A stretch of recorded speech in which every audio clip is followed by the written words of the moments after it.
Il est 8h20, le rapport du GIEC sur l'état des océans et des glaces est donc dévoilé en toute fin de matinée à Monaco. Disons les choses, les nouvelles ne seront pas bonnes. En faut-il plus pour déclencher l'état d'urgence absolu? C'est la question que l'on pose ce matin dans Focus Première.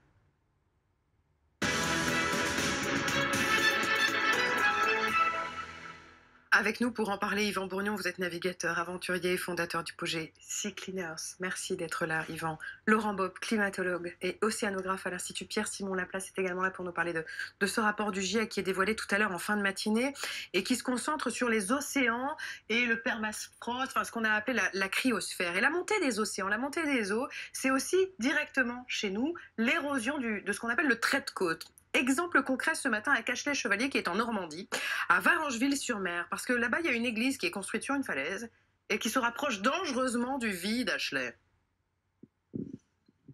Exactement. Si je revenais ici dans 30 ans, cette église, elle serait complètement disloquée. Je n'aurais d'ailleurs pas vraiment le droit de marcher ici, ce serait trop dangereux parce que la falaise, elle perd en moyenne 25 à 40 cm tous les ans. Et cette érosion, on la voit vraiment au quotidien. Monsieur le maire, qu'est-ce qu'il y avait ici il y a encore quoi, 20 ans 20 ans, 25 ans, ici c'était le cimetière, hein. Il y avait des tombes, qu'on a été obligé de déménager parce que ça s'effondrait. Et on voit que ça tombe bien à pic. Ici, vous avez une très grande chute. Là, vous avez 5-6 mètres, là, et après, vous avez une dizaine de mètres. Hein. Et donc, ça descend, quoi. Les éboulements, le trait de côte qui se déforme, vous le voyez tous les jours? C'est-à-dire qu'on le voit tous les jours si on se promène au bord de la mer. Effectivement, ça ruisselle constamment. Hein, des pierres tombent régulièrement, quasiment quotidiennement. Il y a de l'eau qui coule en permanence. Et il y a des très forts éboulements, des très très gros éboulements. Il y a 2 ans, il y a un éboulement d'une 30aine de mètres avec quelqu'un qui était enseveli dessous alors qu'il pêchait tranquillement. Cette église, en fait, elle est condamnée à disparaître, sauf si on la déplace. Racontez-moi ce projet fou. Ce projet fou, c'est pas vraiment si fou que ça quand même, hein, parce que c'est un monument qui est extrêmement important pour le village, extrêmement important je pense, pour la communauté, pour l'humanité.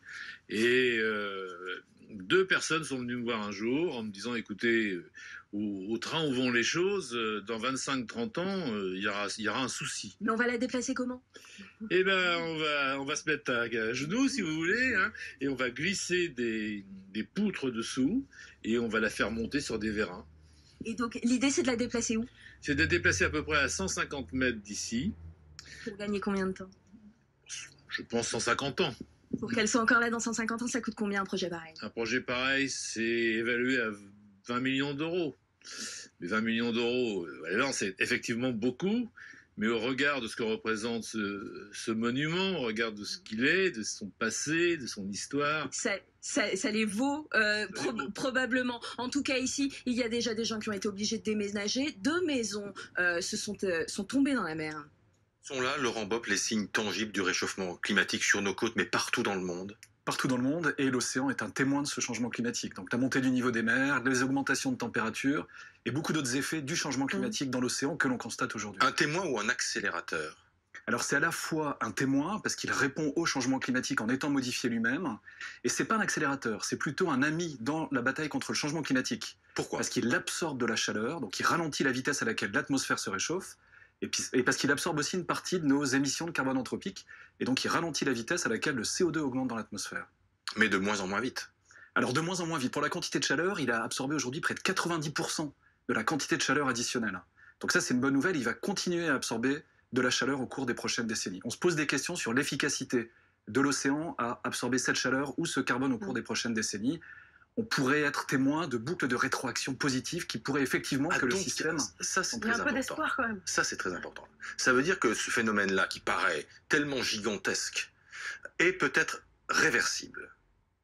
Alors réversible, non. Le changement climatique, il est là, et il est là encore pour très longtemps. La chaleur qui est dans l'océan, l'augmentation du niveau des mers, on s'attend à ce que ça continue pour très longtemps. Mais ce que j'aimerais dire ici, c'est que de nos choix d'aujourd'hui va dépendre l'intensité des changements futurs. Si on réduit nos émissions fortement et si on suit les préconisations du GIEC et de l'accord de Paris, la limitation à 1,5-2 degrés, le niveau des mers augmenterait beaucoup moins. que si on continue sur une trajectoire d'augmentation des émissions. Il y a un temps de latence important. Il y a un temps de latence très important. Le système a beaucoup d'inertie. Et c'est pour ça que c'est difficile. Les décisions d'aujourd'hui, on n'en verra les effets que dans 20 ou 30 ans. C'est pour ça que d'un point de vue politique, c'est difficile. Yvan Bourgnon, vous avez parcouru tous les océans, toutes les mers, dans des conditions parfois dantesques. Et il y a 2 ans, vous avez traversé le pôle Nord par une route maritime qui n'existait pas il y a quelques années. Quand le GIEC, tout à l'heure, va parler d'océans ravagés, vous savez ce que c'est, vous? Bah clairement, quand tu vas avec un petit bateau comme ça, à voile, traverser l'océan Arctique, et que pour la première fois, tu te retrouves dans une situation où tu peux naviguer à travers les glaçons, bah là, tu constates de près que ce réchauffement, il n'est pas, voilà, il est pas scientifique uniquement, il est réel, il est concret. Et aujourd'hui, on est capable de naviguer 2 mois par an dans cette zone qui était, à l'époque, il y a 50 ans, C'était quand inaccessible. Yvan? Bah, faut voir, quand il a été découvert, ce passage du Nord-Ouest, on a mis 3 ans à réussir à passer mètre par mètre ce passage à travers la glace. Aujourd'hui, on peut passer presque la fleur au fusil l'été avec un bateau à voile. On peut discuter avec les Inuits. Vous l'avez fait d'ailleurs dans Tout à fait. village. Qu'est-ce qu'ils racontent? Bah, très choqué, parce qu'en fait, quand tu discutes avec ces Inuits qui ont un peu mon âge, en fait, ils te disent tous la même histoire. En gros, ils te disent que eux, quand ils étaient petits, 15 ans, 20 ans, bah, en fait, ils savaient même pas ce que c'était que l'eau. Voilà, ils savaient pas ce que c'était qu'un bateau. Que la glace. Voilà, la glace était devant chez eux jusqu'à leur village. Et ça, c'était 12 mois sur 12. Aujourd'hui, c'est 2 mois, 4 mois, 6 mois d'eau, parfois sur des centaines de kilomètres devant chez eux. Et voilà, donc ils ont dû s'adapter à ce nouveau rythme de vie, mais qui est angoissant. La fonte de l'Arctique que décrit Yvan Bourgnon, ça s'est fait en combien de temps? Alors là, on a des chiffres qui seront rappelés dans le rapport du GIEC, mais qui sont déjà publiés depuis un certain nombre d'années. On a perdu quasiment la moitié de la surface de banquise en été, par rapport à il y a une trentaine ou quarantaine d'années, quand on a commencé à avoir les premières mesures d'extension de la banquise. Donc il y a des changements très importants dans cette zone de la planète. L'Arctique se réchauffe plus vite que le reste de la planète. Il y a un certain nombre de rétroactions dans le système qui font que ça se réchauffe plus vite.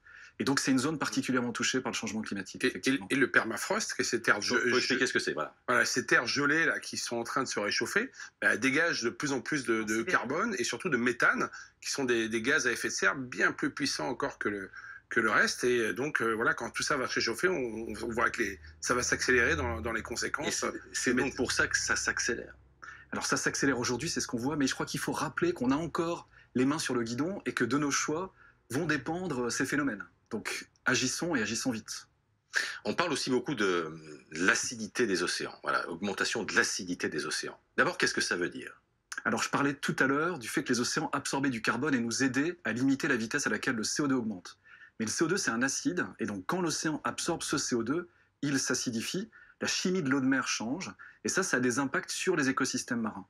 En particulier sur tous les organismes qui font des coquilles calcaires, les moules, les huîtres que l'on connaît bien sur nos côtes, mais aussi des organismes de toute petite taille en pleine mer.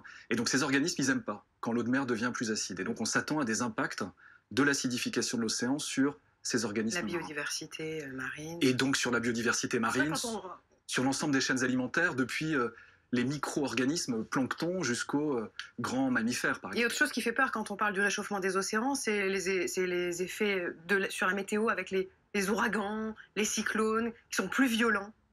C'est vers ça aussi que l'on va? Voilà, on s'attend aussi à des événements plus extrêmes. On le constate déjà au cours des dernières décennies. On a parlé récemment du cyclone d'Orient. Oui. On parle d'une intensification de ces événements extrêmes, les cyclones, mais aussi les événements précipitants, des fortes pluies plus intenses. Et il y a un lien aussi avec le réchauffement de la surface de l'océan qui fournit l'énergie à grand nombre de ces événements extrêmes. À part la fonte des glaces, Yvan, qui avait encore une fois parcouru tous les océans, quel est le signe le plus choquant du réchauffement climatique que vous avez pu constater? À part la fonte des océans. À part la fonte des océans, ouais. Voilà. La météo, les changements météo. Oui. Alors, au niveau tempête, effectivement, par exemple, quand je fais ce tour du monde en petit kata de sport, j'arrive en Asie du Sud-Est et complètement en dehors de la saison des moussons, à 2 mois avant, et je me retrouve emprisonné pendant 2 mois à travers ces moussons, donc 2 moussons successives avec des vents à plus de 120 km/h. Et quand tu regardes les cartes de prévision des 50 dernières années, il n'y a jamais de mousson à cette époque-là de l'année. Donc effectivement, maintenant, quand tu navigues dans le monde, tu peux t'attendre vraiment à toute tempête, à tout effectivement événement, alors qu'on pouvait le prévoir facilement avant. Rapport du GIEC donc, publié ce matin, 900 pages. Ce sera à 11h à Monaco. Les conclusions donc à suivre évidemment sur BFM TV. Merci d'être venu nous voir. 8h30.